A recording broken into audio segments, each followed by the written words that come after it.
Welcome back to Momentum Academy. In this lesson, we're going to introduce the concept of user experience or UX design.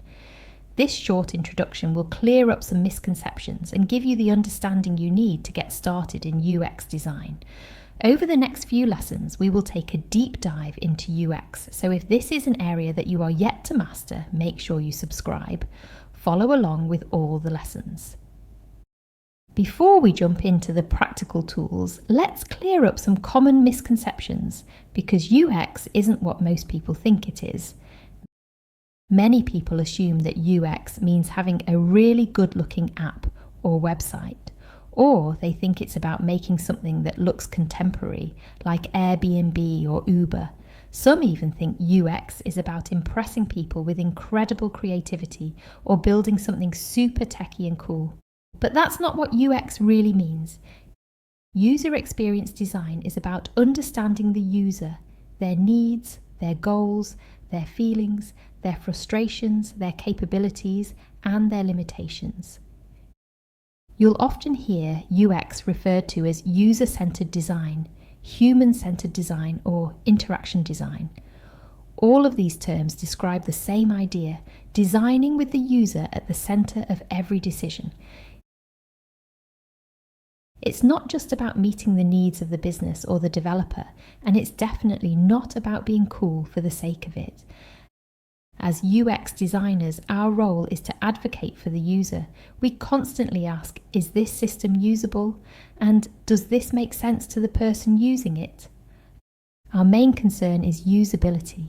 That means we want to understand who the user is, what their priorities are, and how they actually interact with the product. Now, UX design isn't random creativity, it's a process. A UX process usually follows several phases. We start with research and problem definition, then move into design, testing, and finally implementation. You can think of it as a loop. We research, design, test, and improve. UX is research-based. It's not enough to say, I already know what users want.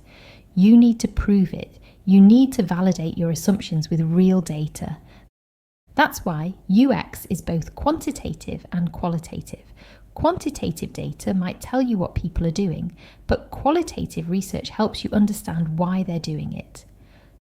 Throughout this module, we'll explore some of the most common UX techniques. We'll start with primary research, things like surveys, interviews, and focus groups that give you direct insight from real users.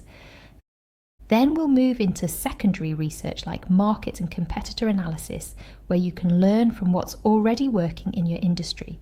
After that, we'll look at tools that help shape the product experience, things like user stories or jobs to be done, information architecture, user flows, and usability testing.